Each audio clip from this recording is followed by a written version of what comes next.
इलेक्शननि 26नि MLA इलेक्शननि आगोल BPFनि जा दा थाबोनाय दैदेनगिरि बिथांमोन गासैबो UPPL आव फैजोबगोन दे ओंखायनो जोंनि गेजेराव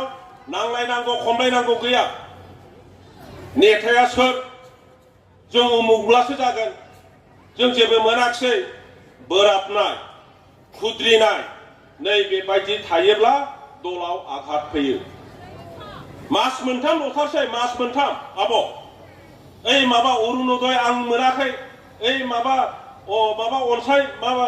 स्किमनि नामफोरखौ आंनाव गोसोआव थायाखै दाबो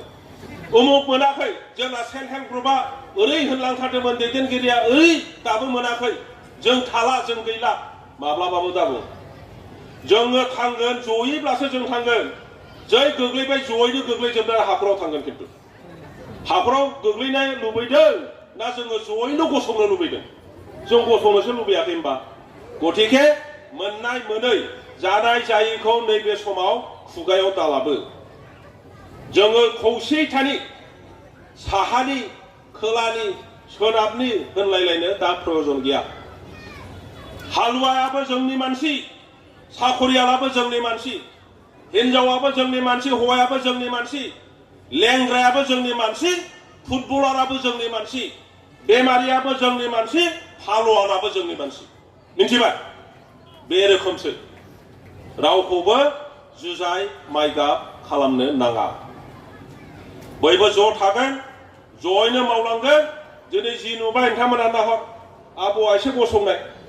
नों बे सिगनेट नों गसंनाय अननानै ओरै नाहरनाय बेसेबां दं मानसिया नोंनि आइडियाव बेसेबांसो बे जिरायदों बेवहाय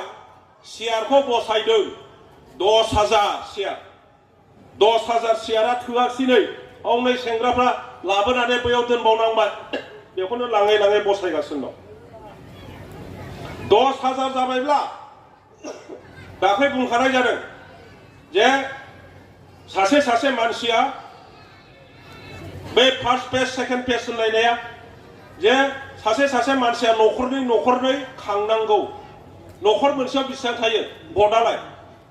अन्तत बोराय बुरै थाबाय फिसाजो थाबाय नङाबा फिसाला थाबाय सोरनावबा बोराय बुरै फिसाला आरो बिहामजो जों साब्रै लाला मोनसे न'खराव साथाम लाबाय बे 10,000नि मानसिफ्रा साथाम थाबावोब्ला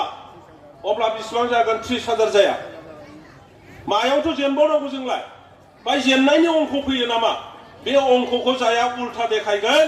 UPPLआ गैला जिर' जाबाय होनबाय बियो लेखा रोङैयासो बेखौ बुंगोन बेयाव अंक रोङा बियो मिथिबाय बेवहाय जेसेबां नोंथांमोना दङ बयबो बेखौनो बुंगोन जोंलाय बोरै जेनजाबावनांगौ जेननायनि अंकआनो बाहाय नंखाया बे जाबाय जायखिजाया आं गोलाव बुंफ्लांबाय जोंहा MP बिथां दङ आरो बे आसनि बासनिफोरनि सोमोन्दै बिथाङानो मोजां बुंगोन गोबां आसनि लानानै दिनै UPPL सरकारा खामानि मावगासिनो दङ जों बेखौनो लुबैदों जे जोंनि कृषक मानसिफ्रा आबाद मावनानै जानो जि सुबिदाफोर नांगौ बेखौ मोननांगोन सासे कृषकनो मा नांगौ हालुवानो एवनो थाखाय नांगोल नांगौमोन गोदो दा नांगोलजों एवनो हाला पावार टिलार नांगोन ट्रेक्टर नांगोन गोदो अखा हादैजों गायनांगौ जायोमोन खाथिजों दै बाना जानानै थाङो ओरै माइ गायनायाव दै गैया जायो गतिके इरिगेसन नांगोन जावनो थाखाय खदाल नांगोन दै सारनायनि बेबस्था थानांगोन जोंनो जोलै मोजां नांगोन माइआनो जाथों बेसरानो जाथों सरकारा जोंनो मोजां जोलै नांगोन बेफोरबायदि सुबिदाखौ हालुवाफोरनो नांगोन आबाद दैखांनायनि उनाव फाननानै जानो दाम खमाव जेन' फाननाङा उचित दाम मोनो बिनि थाखाय मोजां बाजार बानायनानै होनांगोन एखमब्ला मा जायो बायग्राफ्रा बिराद जुदि आबादा दङ दामखौ खमायनानै होयो बोसोरसे थिगसे बुगदावना होगोन बेनिफ्राय हालुवाफ्रा सानबाय कृषकफ्रा सानबाय ओइ देग्लाय बेसरनि दामा बिराद जादोंलै बेसरखौनो आबाद खालामनांगौ बेसरखौ खालामजोब्बाय जेब्ला बुरजा जाबाय दामखौ द्रोद खमायनानै होबाय जेन' बे रोखोम खालामनो हाया जोंनि सरकारा बेफोरखौ आबाद लानांगोन जोंनि बेबसाय खालामनानै जाग्राफ्रा जायगा फैनानै बुस्थु बायनो हानायनि बेबस्था थानांगोन जोंनि गथ' गथाया मोजां फरायनो मोननायनि स्कुल कलेज मास्टार मिस्ट्रेस बिदि बेबस्था थानांगोन जोङो चिकित्सा मोननो थाखाय हस्पिटाल नार्स डक्टर बेबस्था थानांगोन जायखिजाया जोंनि जि साननाय हनाय सरकारनि साननाय हनाया बे दस्रा नङा जाथायनि बेबस्था जेरैबो लामा जानांगोन जोङो गोबाव खस्थ' मोनबाय आंनि दिननिफ्रायनो लामाया ओरै ससे जायो ओरै बायफिनो ओरै ससे जायो खोलाना बायफिनो नैबे जोंनि जीवन रेखा बे लामाया किन्तु दिनै फैयै फैयै इउपिपिएल सरकारनि दिनावहाय जाहा रन्जित बसुमतारी प्रमद बर'मोननि दैदेननायाव बे लामाया दिनै दिङा दिङा दादगारिसिम सौहैबाय सहैदोंना सहैयाखै गतिके बेनो जोंनि जीवनब्ला अब्ला बे मेइन लामाया जाबायब्ला जोंहा नोरै थांनांगौ जोंनि बे माबानिफ्राय सान्तिपुरनिफ्राय ओरैहाय मा होनना बुङो बेखौ सिमला बागाननिफ्राय खुंग्रियाव थांनाय बेखौ जोंहा रिन'भेसन नांगौ ओरैहाय माबायाव दादगारियाव गोबां लामा बानायनांगौ दङ ओरैहाय खुंग्रियाव गोबां लामा बानायबावनांगौ दं नैबे सान्तिपुरावनो खना खनला जोंहा गोबां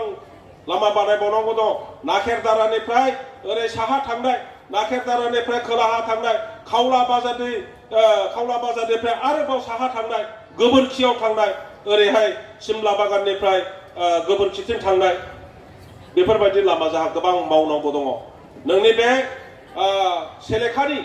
खांख्रिखला दैनि दालां जहाँ सामफुर दैनि दालां आरो बेजों थांनानै गोबोरखिसिम सहैनाय जि लामा बेखौ बानायनांगौ दङ सामफुरनि सायाव गंसे जि दालां बानायगासिनो दं आरोबाव गंनै दालां बानायबावनांगौ दङ थुक्राझार मिसननि सेरावहाय जोंहा बे दालां बानायबावनांगौ दङ गोबां जोंहा खामानि मावनांगौ दङ नोङो बे आइ दैनि सायाव जुदि दालां बानायनो हाबायबा जोंहा आइ फवालियाव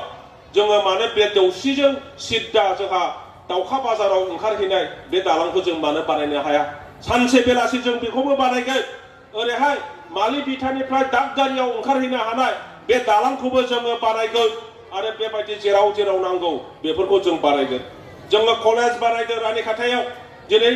गोरिब दुखिया मानसिफोरनो बेवहायनो फिसाफोरखौ फोरोंनो हादों गाबोन समबो जोङो दादगारियावबो कलेज बानायनो प्रयोजन जागोन बेखौ दासान दादगारियाव जे कलेज जाथावा दादगारियाव माबा इन्जिनियारिं कलेज जानाय नङा दासान आरो बेफोरनि थाखायनो जोङो मावलांबाय थागोन आं गोलाव बुंबाय रायजो राजाफोर नोंथांमोनखौ दिनै जयै गोबाव समनि उनावहाय खेबसे नुलायलायफिननानै जोबोद मोजां मोनबाय आरो बे नुलायनायखौ जेन' दिनैनो जोबा फैगौ दिनाव जों जेब्लाबो जेन' लोगो मोनलायबाय थायो अननाय गावजों गाव सहाय सहजुगिता होलायनाय माबाफोर दुखु दङब्ला बेखौ फोरमायलायनाय सोरखौबा सहाय खालामनो हायोब्ला सहाय खालामलायनाय नैबेबायदि गोसोखौ जेब्लाबो गोजोर लाखि नांलायनाय गावजों गाव बखिलायनाय सोरखौबा बोराबनाय बेफोरखौ ज्राब गार जोबनायाव बयनोबो गोसो सिंनिफ्राय खेबसेबाव सिबिनाय आरो खुलुमनाय बावनानै आंनि बुंनायखौ बेयावनो फोजोबबाय गोजोन्थों